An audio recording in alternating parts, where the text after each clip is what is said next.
Mobil jenis sedan ini rusak usai menabrak separator busway di Jalan Ridwan Rais, Gambir, Jakarta Pusat. Kecelakaan bermula saat mobil yang dikemudikan seorang wanita melaju kencang dari arah Gambir menuju Tugu Tani. Diduga sopir panik saat mobil nyaris bersenggolan dengan kendaraan lain sehingga menabrak separator busway.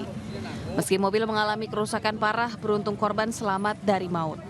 Sebuah rumah rakit di bantaran kali, wilayah Kabupaten Oki, Sumatera Selatan, hanyut diterjang derasnya arus sungai. Rumah yang digunakan sebagai tempat usaha kerupuk kemplang ini hanyut saat turun hujan dengan intensitas tinggi. Meski sempat terbawa arus sejauh 500 meter, rumah berhasil dievakuasi menggunakan perahu tongkang dan ditarik ke tempat semula.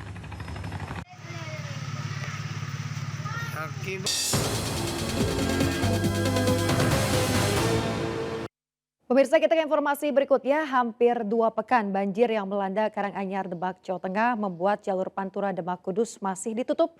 Meski banjir mulai surut, ketinggian permukaan air di pemukiman masih mencapai 1 meter. Sejumlah kendaraan nekat menerobos jalan Pantura di Kecamatan Karanganyar, Demak, Jawa Tengah meski debit air cukup tinggi. Pihak kepolisian masih menutup jalur Pantura Demak dan Jalan Nasional karena masih digunakan untuk lokasi pengungsian warga. Demi mengurangi debit banjir di permukiman, warga menjebol pembatas beton di Jalan Pantura. Meski banjir mulai surut, ketinggian permukaan air di lokasi permukiman terdalam masih mencapai 1 meter sehingga warga belum bisa pulang.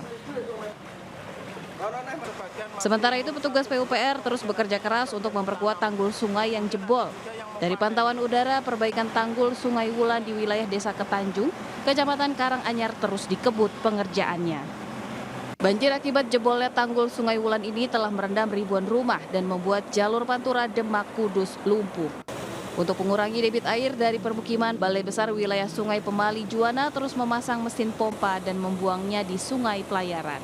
Dari Demak, Jawa Tengah, Sukma Wijaya, iNews melaporkan. Sejumlah bahan pangan hampir di semua pasar tradisional di Kabupaten Semarang, Jawa Tengah pasca pemilu 2024 terus merangkak naik. Di pasar tradisional Bandar Jo Ungaran, Kabupaten Semarang, harga komoditi beras, telur ayam, minyak goreng, cabai dan bawang merah, serta sayuran masih cukup tinggi. Untuk cabai dan bawang merah rata-rata kenaikan di kisaran Rp10.000 per kilogram. Sementara bahan pokok lain yang juga mengalami kenaikan adalah telur ayam yang semula Rp25.000 kini mencapai Rp29.000 per kilogram. Kenaikan yang paling dirasakan masyarakat adalah beras jenis premium dari semula Rp12.000 menjadi Rp16.000 per kilogram. Ini ya apa-apa turun gitu toh, yang sakit, yang orang kecil kerjanya susah. Tidak hanya di Semarang, kenaikan harga untuk komoditas cabai tertinggi terjadi di Kota Tegal, Jawa Tengah. Cabai merah keriting yang sebelumnya Rp60.000 melonjak menjadi Rp100.000 per kilogram. Sedangkan cabai rawit merah dari semula Rp50.000 kini menjadi Rp80.000 per kilogram. Seorang pedagang cabai di Pasar Pagi, Kota Tegal mengatakan kenaikan harga cabai merah keriting dan cabai rawit merah ini mulai terjadi tepat sehari pasca pelaksanaan pemilu. Wah, harga cabai nggak umum.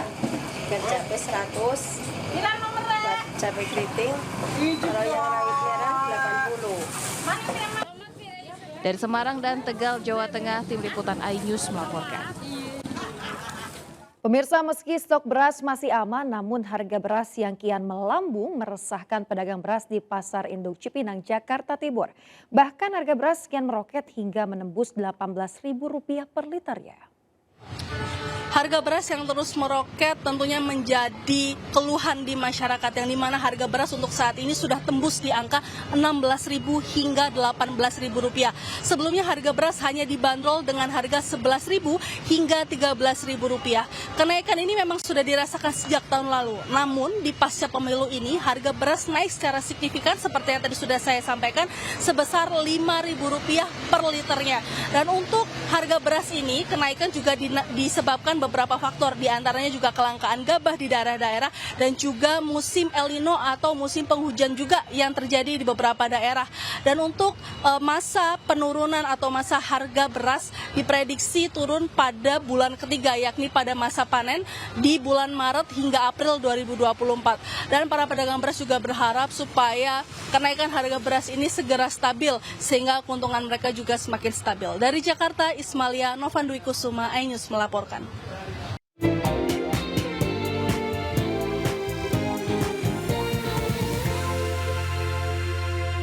Ya pemirsa, terima kasih Anda masih bersama kami di Buletin iNews Siang. Kita ke informasi berikutnya pemirsa. Anggota Komisioner Komisi Pemilihan Umum atau KPU Kabupaten Musirawas Utara diserang massa saat memberikan penjelasan di depan warga yang menggelar aksi demo. Massa mendesak untuk dilakukan penghitungan ulang surat suara untuk pemilihan anggota DPRD Kabupaten. Pemirsa, rekaman amatir milik warga merekam momen saat seorang anggota komisioner KPU Muratara diserang massa pengunjuk rasa di depan kantor Camat Karangjaya. Korban yang merupakan komisioner diminta turun dari atas mobil pickup milik peserta aksi. Massa kesal karena tak mendapatkan solusi terkait tuntutan mereka agar dilakukan penghitungan ulang. Beruntung petugas kepolisian dan TNI berhasil melerai massa dan menyelamatkan komisioner KPU ke tempat yang lebih aman menggunakan mobil. Desakan massa terkait penghitungan surat suara ulang di sejumlah TPS di 3 desa untuk pemilihan anggota DPRD Kabupaten. Saat ini situasi di Kabupaten Muratara kembali kondusif dan petugas kepolisian masih berjaga untuk mengamankan proses penghitungan suara ulang.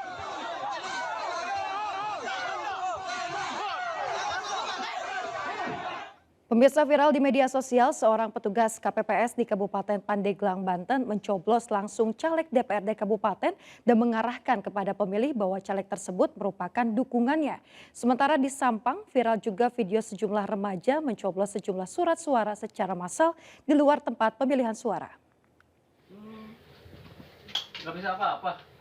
Dalam video berdurasi 15 detik yang viral di media sosial ini memperlihatkan seorang petugas kelompok kerja pemungut suara atau KPPS di wilayah Pandeglang, Banten yang mencoblos langsung salah satu caleg DPRD Kabupaten di rumah pemilih yang tengah sakit.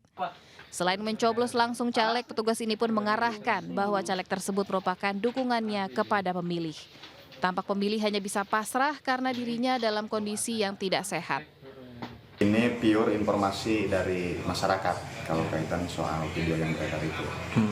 Makanya kita dalami, kita telusuri untuk memastikan terlebih dahulu apakah si KPPS itu sudah mendapatkan mandat ya, dan itu dituangkan dalam Sepentaping atau tidak. Itu saja sih. Pasca viral, Bawaslu Pandeglang sedang melakukan pendalaman dan akan dilakukan pemanggilan terhadap saksi, keluarga pemilih, dan oknum anggota KPPS yang melakukan pencoblosan tersebut. Di Sampang, Jawa Timur, viral juga video sejumlah remaja laki-laki dan perempuan mencoblos sejumlah surat suara secara massal di luar tempat pemilihan suara. 6 remaja tersebut membagi tugas dari mengambil surat suara dan memberikannya terhadap salah satu bocah yang mengenakan peci hitam untuk dicoblos. Tampak dari 3 pasangan capres di surat suara, mereka mencoblos pasangan yang posisinya berada di tengah, diduga nomor urut 2. Atas beredarnya video ini, Bawaslu Sampang telah melakukan penelusuran ke lokasi termasuk menanyakan kepada penyelenggara dari tingkat kecamatan hingga desa. Dari Pandeglang, Banten dan Sampang, Jawa Timur, iNews melaporkan.